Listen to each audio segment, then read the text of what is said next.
turabasuhuje inshuti mukomeje gukurikira sincera.official channel yanyu bagezaho amakuru n'ibiganiro bigezweho harimo n'ibiba byavuzwe n'ijwi rya Amerika. Kora like, share, ukore na subscribe ukomeze gukurikira ibiganiro n'amakuru tubagezaho. Ingingo nkuru twabateguriye muri Repubulika ya Demokarasi ya Kongo, umutwe wa M23 umaze gufata uduce twose dukora kuri teritwari za Masisi, Rucuru na Walikale mu ntara Kivu ya ruguru. Urukiko ruburanisha umunyarwanda Felicien Kabuga ruzaterana mu mezi abiri rufate icyemezo kwirekurwa rye. Mu Burundi, intara ya Cankuzo yugarijwe n'ubwigunge kubera kutagira imihanda.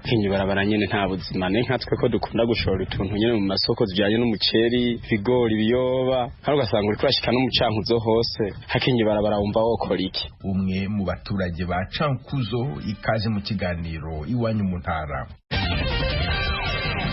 Duhere ku makuru avugwa hirya no hino ku isi, ndi kumwe na Geoffrey Mutagoma. Hafi icya kabiri cy'abatuye umugabane wa Afurika bari mu bihugu birangwa n'imiyoborere yakomeje kuba mibi mu myaka 10 ishize, mu gihe umutekano muke muri ivyo bihugu ukomeje kubangamira iterambere. Byashyizwe ahagaragara na raporo nshya isuzuma ivyerekeye imiyoborere ku mugabane wa Afurika. Icyegeranyo ngarukamwaka ku miyoborere muri Afurika cyitiriwe Mo Ibrahim cyagaragaje ko nubwo ibihugu 33 byateye imbere, imiyoborere muri rusange yarushijeho kuba mibi mu mwaka wa 2023 mu bihugu 21, no kuvuga hafi icya kabiri cy'abatuye umugabane wa Afurika ugereranije n'umwaka wa 2014. Mu bihugu byinshi birimo Nigeria na Uganda bifite ubucucike bwinshi bw'ababituye, imiyoborere yasubiye inyuma cyane mu mezi 6 ya nyuma y'umwaka, nk'uko byemezwa n'icyegeranyo cyasohowe n'ikigo cyitiriwe umuherwe Mo Ibrahim, umwongereza ukomoka muri Sudani. Icyo cyegeranyo cyagaragaje ko ihirikwa ry'ubutegetsi mu bihugu byo mu burengerazuba bwa Afurika n'intambara yo muri Sudani biri mu byaje ku isonga mu kudindiza iterambere. Gusa cyongeraho ko imiyoborere mibi nayo yateye imvururu n'umutekano muke. Washington, ijwi rya Amerika. Inzego z'ubutegetsi za Leta Zunze Ubumwe za Amerika ziratangaza ko umubare w'abantu batabwa muri yombi kubera kuza muri Amerika bambutse umupaka wa Mexique mu buryo butemewe n'amategeko wamanutse kuri 7% mu kwezi kwa 9. Birashoboka ko ariyo mibare ya nyuma ya buri kwezi ishyizwe ahagaragara mbere y'amatora ateganyijwe mu kwezi gutaha muri Amerika, kuva umukandida w'abarepublikani Donald Trump ashyize imbere ikibazo cy'abimukira muri gahunda yo kwiyamamaza. Abashinzwe kugenzura imipaka mu kwezi kwa 9 bataye muri yombi abantu 54,000 bambuka imipaka mu buryo butemewe n'amategeko. Niyo mubare muke ugaragaye kuva mu kwezi kwa 8 2020 ubwo imibare yatangiraga kwegeranywa. Uwayoboye igihe kirekire ibiro vya Donald Trump akiri perezida, John Kelly, aravuga ko uyu mukandida wa Republikani yujuje ibintu byose bisobanura umuhezanguni w'umunyagitugu, kandi ko igihe ari ku butegetsi yavuze ko umukuru w'abanazi Adolf Hitler yaba hari ibintu byiza yakoze. Amagambo ya John Kelly, umusirikare wavuye ku rugerero afite ipeti rya generali agakorera Trump muri presidansi kuva mu 2017 kugeza mu 2019, yasohotse mu kiganiro yagiranye n'ikinyamakuru The New York Times na The Atlantic, byose byandikirwa hano muri Amerika. Aje yiyongera ku yandi abahoze ari abayobozi bakuru bakoranye na Trump bamuvuzeho mu gihe hasigaye ibyumweru 2 ngo habe amatora muri Leta Zunze Ubumwe za Amerika. Kelly, umaze igihe kirekire anenga Trump, yigeze no kumushinja kwita abasirikare biciwe ku rugamba ibigwari byatsinzwe. Noneho amagambo yavuze yo kuburira ayavuze mu gihe Trump ashaka indi manda yo kuyobora Amerika, akaba yararahiye ko azagura imikorere y'igisirikare cya Amerika mu gihugu imbere, avuga ko azagikoresha mu guhangana n'abanyamerika afata nk'abanzi bari imbere mu gihugu. Abashinzwe kwamamaza Trump ejo kuwa 2 barabihakanye. Umuvugizi wabo Stephen Chen yavuze ko Kelly yakoresheje icyo yise kwiyimika akoresheje inkuru zidahwitse yahimbye. Perezida Xi Jinping w'Ubushinwa na Minisitiri w'Intebe w'Ubuhinde Narendra Modi bashimangiye ko hakenewe ubufatanye hagati y'ibihugu byabo. Babyemeje kuwa 3 mu nama ya mbere bagiranye mu myaka 5 ishize. Ni inama bagiranye ku ruhande mu gihe harimo haba inama ihuza ibihugu biri mu muryango wa BRICS ibera mu mujyi wa Kazan mu Burusiya. Ibiganiro hagati ya Jinping w'Ubushinwa na Narendra Modi w'Ubuhinde byabaye nk'ibikura igitotsi hagati y'ibihugu by'ibihangange ku mugabane wa Aziya cyari cyarabyitambitse igihe ingabo zirinze umupaka w'ibihugu byombi zakozanyagaho mu mwaka wa 2020. Amashusho yanyuze kuri za televiziyo yerekanye abakuru b'ibihugu byombi bakorana mu ntoki mbere yo kwinjira mu nama. Byabaye nyuma y'iminsi guverinoma z'ibihugu byombi zumvikanye ku buryo bwo gucubya icyuka kibi gishingiye ku kutumvikana ku mipaka y'ibihugu byombi, aho abasirikare babarirwa mu bihumbi bari bakambitse kuri buri ruhande biteguye intambara kuva mu mwaka w'ibihumbi 2020. Itangazo ryasohowe na Minisiteri y'Ububanyi n'Amahanga y'Ubuhinde riravuga ko aba bategetsi bombi bemeje ku buryo buhamye kandi bwa gicuti umubano utajegajega hagati y'Ubushinwa n'Ubuhinde, kandi ko uzagira byinshi uhindura ku mahoro n'uburumbuke mu karere ibihugu byombi biherereyemo no ku isi muri rusange. nabibabwiraga mu ngingo nkuru. Muri Repubulika ya Demokarasi ya Kongo umutwe wa M23 umaze gufata uduce twose dukora kuri teritwari za Masisi, Rucuru na Walikale mu ntara Kivu ya ruguru. Inkuru irambuye Jimmy Shukrani Bakomera. Amakuru yuzuzanya kandi yo kwizerwa yakusanyijwe na Radio Ijwi ry'Amerika yemeza ko iyo mirwano yabaye hagati y'ingabo z'umutwe wa M23 n'iza FARDC mu bice bya teritwari ya Walikale hahana umupaka ni ya Masisi, aho ni mu birometero birenga 500 uvuye mu mujyi wa Goma, umurwa mukuru w'intara ya Kivu ya ruguru. Abavuganye n'Ijwi ry'Amerika baherereye muri utwo duce bavuga ko iyo mirwano yatangiye mu masaha y'igicuku mu gitondo cyo kuri uyu wa gatatu, aho ibitero byatangiriye Kalembe muri teritwari ya Masisi. Mapambano yalianza saa 10 ya busiku, ilianzia imirwano yatangiye mu masaha y'igitondo cyane ahagana saa 10. Twumvisha urufaya rw'amasasu, twese duhitamo guhunga, buri wese yahunganye icyo yari afite mu ntoki. Ubwo tugenda nta ureba mugenzi we. Ubwo twageraga hirya gato turenze Kalembe, twakomeje kumva urufaya rw'amasasu. Mu kanya gato tubona abasirikare batwiruka inyuma. Twahisemo natwe gukomeza kugeza aya masaha turakirukanka kuko imirwano igikomeje. Ishyirahamwe riharanira uburenganzira bw'abaturage baba mu bice biberamo intambara Lutte contre les conflits armés ASBL rikorera muri ako gace ko muri teritwari ya Walikale ryemeza naryo mirwano. Mu kiganiro yagiranye n'Ijwi ry'Amerika kuri telefoni, Bwana Jean Paul Balengene Sanga ushinzwe itumanaho muri iryo shyirahamwe avuga ko iyi mirwano yahitanye abatari bake. Ibyo nabonye bwa mbere ni umusaza w'imyaka 50 wakubiswe amasasu mu mbavu. Uyu yahise yitaba Imana ubwo twageragezaga kumujyana ku bitaro biri hafi y'aho imirwano yaberaga. Siwe gusa kuko hari n'abandi benshi baguye muri iyi mirwano. Twakomeje ubushakashatsi ariko kubera urufaya rw'amasasu rukomeza kumvikana muri aka gace ntabwo byadukundiye. Kugeza ubu imirwano iracyakomeje kandi twebwe icyo dusaba nuko abayobozi bashyiramo imbaraga iyi mirwano ikarangira kuko ubuzima bw'abaturage aribwo buhatikirira. Dunia Ambroise, umuyobozi wa societe civile yo muri sheferi ya Bashali, nawe wahungiye mu gace kegerana na Pinga, yumvikanisha ko ubwoba ari bwinshi mu baturage kandi ko ari inkomere nyinshi. Icyo twabonye ni umubare w'abantu benshi bakomeretse kuri iyi nshuro. Ibyo byatewe nuko abantu benshi bahungaga berekeza muri Walikale, abandi bajya Rucuru kuko ni ku mupaka w'izo teritware zose. Uburyo abaturage bahungaga ubona biteye ikibazo gikomeye cyane kandi ni nabyo bigaragara ku maso yabo. Kuva agace ka Kalembe kafatwa nta tuza abaturage bafite, none ubu ni Walikale. N'abari baragerageje gusubira mu bice byabo nabo uyu munsi bahunze. Abanyapolitiki bo muri iyo teritware bo bahangayikishijwe no kubona umutwe wa M23 winjira Walikale, ubuyobozi burebera. Uyu ni Bwana Prince Kiyangi Cyamwami wigeze kuba umushinga amategeko ku rwego rw'intara, twavuganye ari muri centre ya Walikale. Dufite ubwoba ko M23 kuba yinjiye muri Walikale biteye ikibazo gikomeye cyane mu baturage. Murabizi Walikale ni agace gafite umutungo wihariye, ubwo rero M23 kubikagezemo ntibihungabanya gusa abaturage ahubwo birahungabanya cyane ubukungu bw'intara ya Kivu ya ruguru. Ibyo rero bigatuma M23 ishobora gutekereza gukora ibindi birenzeho. Iyi mirwano yongeye kubura nyuma y'uko M23 ifashe umujyi muto wa Kalembe ufatwa nk'ukomeye cyane kuri izo teritwari zombi. Aka gace gatuwe n'abarenga ibihumbi 47, kimwe n'utundi duce dutandukanye twa teritwari ya Masisi. Kalembe yakomeje kwibasirwa cyane n'intambara z'urudaca.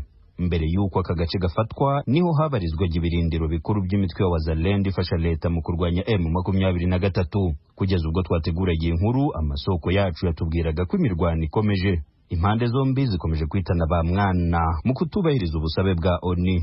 Ingabo za leta ya Kongo FARDC zishinja inyeshyamba za M23 n'abasirikare b'u Rwanda zivuga ko bafatanije gutera ibirindiro byabo, mu gihe M23 nayo ishinja FARDC kwifashisha imitwe ya wazalendo mu kubagabaho ibitero. Jimmy Shukrani Bakomera, Ijwi ry'Amerika, Igoma. Urwego mpuzamahanga rwashyiriweho imanza z'insigarira z'inkiko mpanabyaha ruri Irahe mu Buholandi rwatangaje ko urugereko ruburanisha urubanza rw'umunyemari w'umunyarwanda Felicien Kabuga ruzaterana ku itariki ya 11 z'ukwezi kwa 12 uyu mwaka. Abacamanza b'urugereko ruzafata icyemezo ku irekurwa rya Kabuga baravuga ko rugomba kumva impande zombi. Eric Bagirugusa, umucamanza mukuru Len Bonomi w'urwego rw'ibanze rw'urugereko mpuzamahanga rwashyiriweho imanza z'insigara z'inkiko mpanabyaha yemeje indi tariki impande zirebwa n'urubanza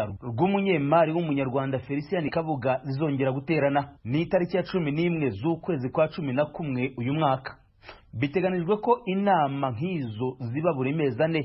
Iya mbere yabaye ku itariki ya 13 z'ukwezi kwa 12 umwaka ushize, indi iba ku itariki ya 26 z'ukwezi kwa 5 no ku itariki ya 24 z'ukwezi kwa 7 uyu mwaka.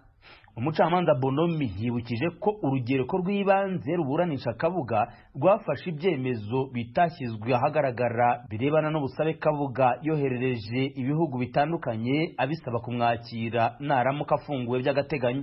Yasobanuye ko mu bihugu byose Kabuga yandikiye nta na kimwe cyari cyemera kuzamwakira. Umucamanza Bonomi yakomeje avuga ko muri raporo y'abaganga bigenga bashyizweho n'urukiko batanze ku itariki ya 23 z'ukwezi kwa 8 uyu mwaka bemeza ko Felicien Kabuga atayishoboye kuburana cyangwa se kuburanishwa. Ikindi uyu mucamanza yasobanuye nuko mu gihe hazaba hasuzumwa irekurwa rya Felicien Kabuga, urugereko rw'ibanze rumuburanisha rukwiye kumva impande zombi ku kibazo cyose cyazamurwa muri urwo rubanza no ku kibazo icyo ari cyo cyose kirebana n'irekurwa rye.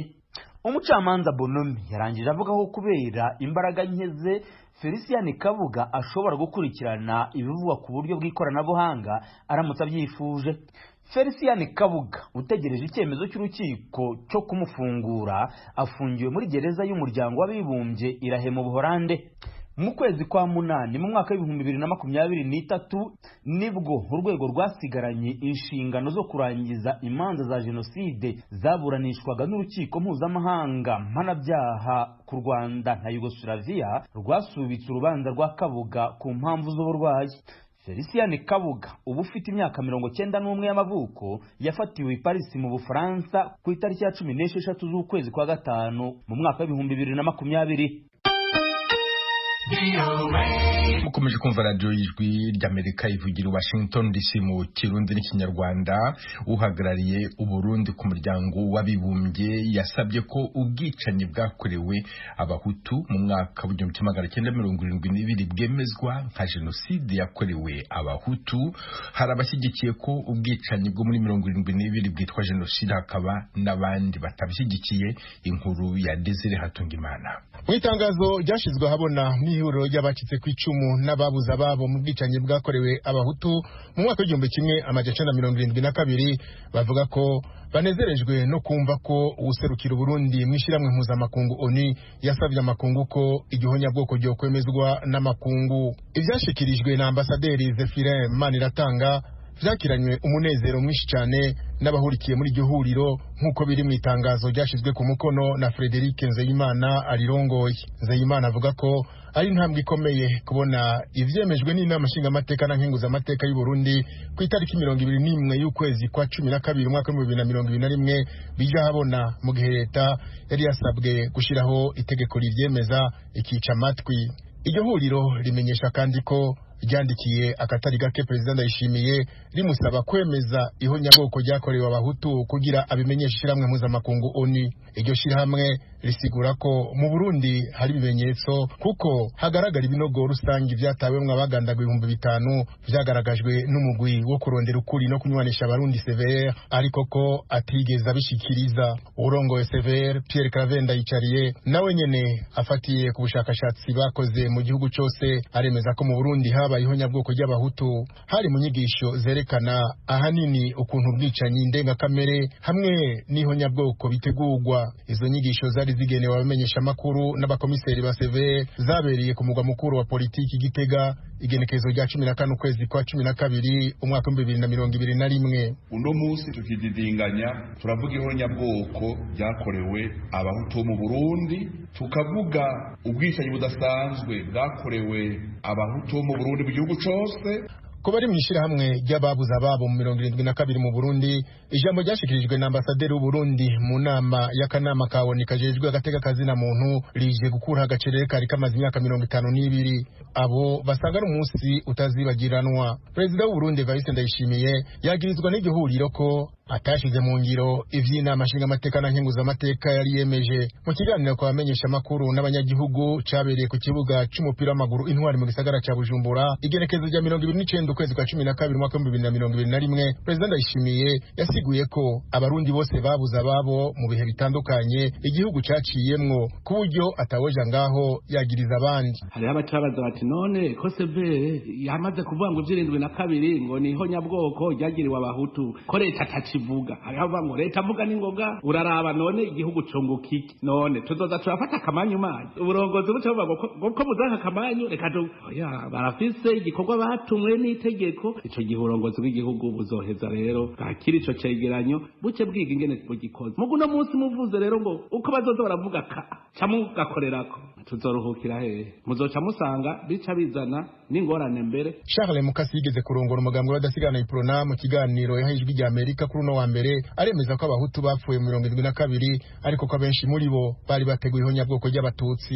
Nibyo ntawe hakana ko abahutu bapfuye mu 72 kandi bari gutegerezwa gupfa n'iryo kosa Micombero yagize mugabo Micombero ntawo muhora leta yiwe ko yahagaritse ihonyabwoko tubanze cyumvikane ko Micombero yahagaritse rero umugambi wa ubu nibaza ko ivyo atawo bimuhora mugabo ko yagize repression extrajudiciaire kandi procureur general yari yasabye ko bamuronderera bafata abari mu mugambi wo gutegura ihonyabwoko mbere ya mariste yasohotse imbere yabyo. Iyo processus judiciaire yarapfuye baca baja mu byo kuzovuga bati n'abahutu bateye aho kuvuga ko ari ubu yateye baramushizeho Republique Populaire de Matyazo. Moshano Terence cegera cy'urongo ishira hamwe ase genocide Cirimoso wewe aganira n'ijwi rya Amerika kuri no wa mbere ati kwemeza ko habaye ihonyabwoko ry'abahutu mu Burundi ni kinyoma kugira haboneke ukuri kuri bose. Avuga ko hakwiye kubaho umugwi wigenga utandukanye na severe yemeza ko uhengamye. Mu 1972 kwigenekerezo ya 19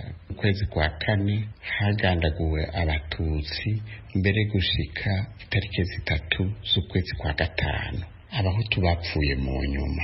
Oni nishireho umugwi mpuzamakungu wo gutohoza ukerekana neza abishwe n'ababishe. Ico kibazo c'ihonyabwoko kiracanishamwe abarundi kuko abahutu kugeza uno munsi bavuga ko bakorewe ihonyabwoko n'abatutsi, abatutsi nabo bakavuga ko aribo barikorewe n'abahutu. Itariki 9 z'ukwezi kwa 12 umwaka w'1948 nishiramwe mpuzamakungu ONU yemeza amasezerano akinga kongera gahana ivyaha vy'ihonyabwoko, ivyaha bihanwa na sentare mpuzamakungu mpanavyaha. Desire Hatungimana, Kigali, ijwi rya Amerika. Tukivuga ku Burundi, intara ya Cankuzo yugarijwe n'ubwigunge kubera kutagira imihanda nihari ariyo Cankuzo Gasumo na Cankuzo Gisagara ihuza iyo ntara na Tanzania yarangiritse cyane. Abaturage barahahombera. Inkuru ijwi ry'Amerika yabateguriye yifashishije inshuti zayo mu Burundi, muragezwaho na Thierry Vendayishimiye. Umwaka urenga uraheze ibarabara riva ku mugwa mukuru w'intara ya Cankuzo rizwi nka RN21 ricitse ata modoka rirengana. Abakunzi b'ijwi ry'Amerika bishikiye aho ryacikiye ku mutumba wa Gitwenge ku gacimbiri ka Gakangaga neza na neza aho biti Kavumu kilometero 37 uvuye ku mugwa mukuru w'intara ya Cankuzo. Bavuga ko biboneka ko ibarabara ryageragejwe gusanurwa mu kurisukamwe amabuye n'ivu kubera ko uko gucika kwavuye ku musozi wasadutsemwo kubiri ibene indwi heze amabuye. Komini ivuga ko yagerageje kuzibiza aguma atembagara muri iyo manga narijya iri ku musozi uhanamye. Umukuru w'agacimbiri Emmanuel Ntirijana arasigura uko iri barabara ryacitse. Mu gutangura hatanguye inkukura iva ino haruguru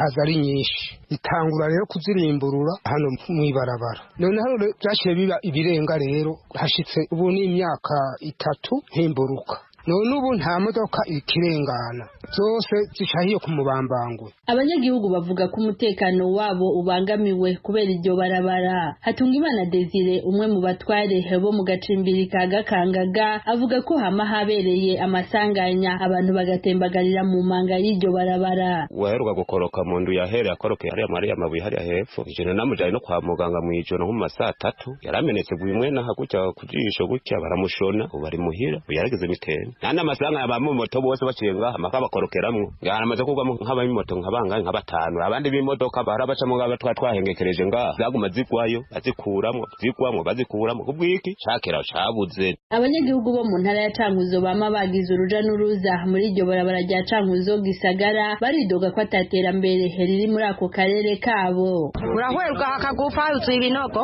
n'abashoferi bankakutira kubera hameze nabi naho ari kugenda ku 10 ucugenda ku 15 kubera ibarabara riribi cyamba ndiko ndahomba kubera mbandishitike ndende kandi ari ahantu hatoye kinyi barabara nyene nta buzima ne nkatwe ko dukunda gushora utuntu nyene mu masoko zijanye n'umuceri bigori biyoba kandi ugasanga uri kurashika no mu Cankuzo hose hakinyi barabara wumva wokora iki. Eka n'abagira uruja n'uruza mu rya Cankuzo Gasumo rica muri komine ya Mishiha harizwe nka RN13 na John rijabuka mu gihugu ca Tanzania bidoga nkuko uyu mukenyezi isoko ryacu rya Musanze ku gituro c'amamodokari kiri ku mugwa mukuru w'intara ya Cankuzo. Oya hanyenda arahanyene kwa hiyo twabuze umutugu tujana ngo imitugu ishifa abatweka ngo y'amapine ugiye imishiha ngo kagaruka ngo ipine ntugarukana niko batubarira kai imitugu irahari rero kuva bugendane twaje neza igitega hose twaje neza muganga habishitse ngaho ipine ngo ndayiduganye hiyo ngo nta mukinogo ngo imamoka ngo ngenda kujana ngo kujana ku mahera menshi niko batubarira. Ukaba nkako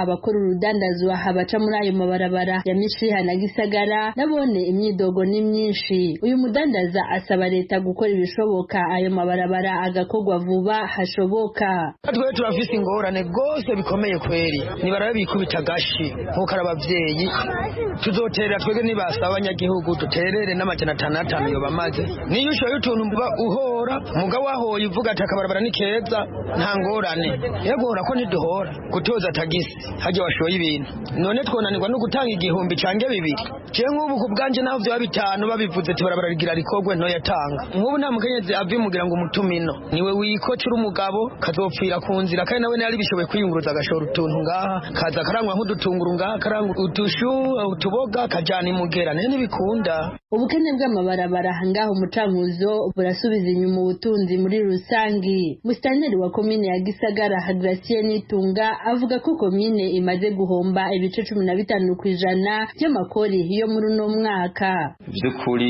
ku bijanye n'amatagisi twahora twinjiza bivanye n'ivyo vyimburwa byahora bipakirwa bikaja mu zindi ntara cyangwa mu yandi makomine komine yarahombye ku rugero ruboneka mbere kuko mu mwaka biko ndaraba ku bice twahora twinjiza hariho ibice birenga 15 twahombye. Uretse ko amakomine ya Gisagara na Mishiha acamwe bidandazwa biva mu gihugu kibanye ca Tanzania abajeje intwaro mu ntara ya Cankuzo bavuga ko ayo makomine asanzwe azi imbere mu makomine yimbuka cane ku biterwa bimwe bimwe ku rwego rw'igihugu. Intara ya Cankuzo iza mu ntara za mbere kandi zigaburira izindi mu gihugu mu mwimbu w'ibigori ibiharage imyumbati hamwe n'umuceri. Buramatari w'intara ya Cankuzo Boniface Banyeza ko asaba abamukurira mu nzego hamwe n'abashigikira mu iterambere ry'igihugu kugira ico bakoze kugira ngo ico kibazo c'amabarabara gikugwe mu nzira. Gushika uyu munsi amabarabara yose ya Cankuzo amabarabara adashoboka uvuga naho ingufu z'abene igihugu irageza gukora gute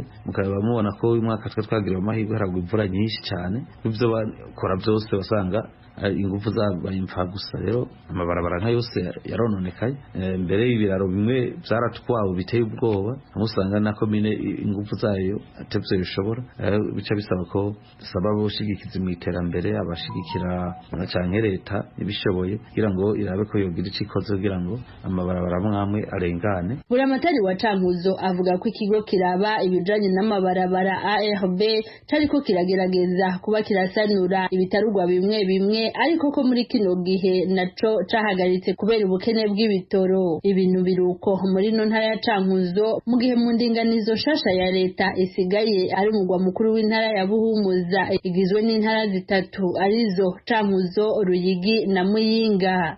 Urakoze Thierry Vendayishimiye. Ikigega cy'imari ku isi FMI kiremeza ko Afrika ifite amahirwe menshi yo guteza imbere ubukungu bwayo. Ibyo ubuyobozi bw'iki kigega bubishingira ku kuba uyu mugabane ukize ku mutungo kamere, ku miyoborere myiza ya bimwe mu bihugu no kuba abawutuye biganjemo urubyiruko. Ibyo ni bimwe mu byo umuyobozi wa FMI yagarutse mu kiganiro cyihariye n'ijwi ry'Amerika. Temistokle Mutijima. Madamu Kristalina Georgieva uyobora ikigega cy'imari ku isi muri iki kiganiro yagarutse kuri gahunda zinyuranye za IMF zigamije gufasha umugabane wa Afurika kwiteza imbere mu bukungu, by'umwihariko mu gice cyawo cyo munsi y'ubutayu bwa Sahara. Uyu muyobozi mukuru wa IMF yavuze ko izo gahunda zirimo n'izibanda ku gufasha iki gice cy'isi guhangana n'ingaruka z'imihindagurikire y'ibihe. Ati, Today we have 25 programs. Uyu munsi dufite porogaramu 25 muri Afurika yo munsi y'ubutayu bwa Sahara, kandi ikintu cy'ingenzi cyane kinteye ishema ni uko muri Afurika yo munsi y'ubutayu bwa Sahara ariho dufite umubare munini wa gahunda nshya zacu z'ishoramari ry'igihe kirekire. Izo zigamije gufasha ibihugu bya Afurika guhangana n'imihindagurikire y'ibihe. Afurika nta ruhare runini igira mu guteza iki kibazo, ariko kandi nigerwaho cyane n'ingaruka zacyo. Twahisemo rero kongera umuhate wacu mu gufasha Afurika. Ubuyobozi bwa IMF butangaza ko uretse gahunda zayo zisanzwe, iki kigega cyatanze miliyari 62 z'amadolari y'Amerika mu bihugu binyuranye bya Afurika yo munsi y'ubutayu bwa Sahara. Aya akaba yaratanzwe nk'ingoboka yo kubifasha kwigaranzura ingaruka z'icyorezo cya COVID-19. Madamu Kristalina Georgieva ashimangira ko uyu mugabane wa Afurika ufite amahirwe menshi yo kuzamuka mu bukungu kurusha n'ahandi ku isi. Ati, We very strongly believe in the potential of Africa. Twizera dukomeje amahirwe Afurika ifite kubera ko uyu mugabane ufite abaturage biganjemo urubyiruko mu gihe ahandi ku isi barimo gusaza, ukungahaye ku mitungo kamere, kandi twabonye hari ibihugu byiyemeje gushyiraho imirongo ya politiki hamwe n'inzego zikomeye zigamije imiyoborere myiza, ku buryo bishobora rwose kuba ibihugu bifite ubukungu buhagaze neza kandi bwaguka bwangu. Nubwo bimeze uko, byinshi mu bihugu bya Afurika byugarijwe n'imyenda y'umurengera bitabasha kwishyura, ishobora gukoma mu nkokora iterambere ryabyo. Ni mu gihe bigikeneye n'andi mafaranga yo gukoresha ishoramari mu bikorwa remezo byankenerwa ku iterambere. Ijwi rya Amerika yabajije umukuru w'ikigega cy'imari ku isi uburyo inkunga gitanga yaba itanga umusaruro mu gihe ibyo bihugu bicyugarijwe n'uwo mugogoro w'imyenda bitishyura. Mu gusubiza, Madamu Kristalina yavuze ko hari bimwe mu bihugu bibona inguzanyo bikanazikoresha neza ku buryo kwishyura imyenda yabyo bitagoye, ariko hakiri n'ibizibona ntibizikoresha uko bikwiye ku buryo ubukungu bwabyo bugenda bigura intege. Yizeza ko ikigega ayoboye kirimo gushyiraho gahunda zo gufasha ibihugu mu micungire y'imyenda bifata.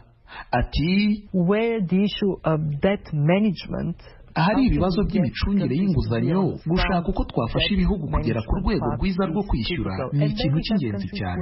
Gusa hari n'ibihugu ingorane nk'izo ziza bidaturutse ku makosa yabyo, ariko izo ntizihoraho, ibintu biba bishobora gusubira mu buryo. Twashyizeho gahunda y'ingenzi y'inkingi 3 igamije gukemura ibibazo byo kubura amafaranga mu bubiko, ariko n'ibyo kutishyura inguzanyo tubona muri Afurika. Urakoze Temistokle Mutijima. Hano dusoreje aya makuru y'iwanyu mu ntara. Mwakoze kudutega amatwi.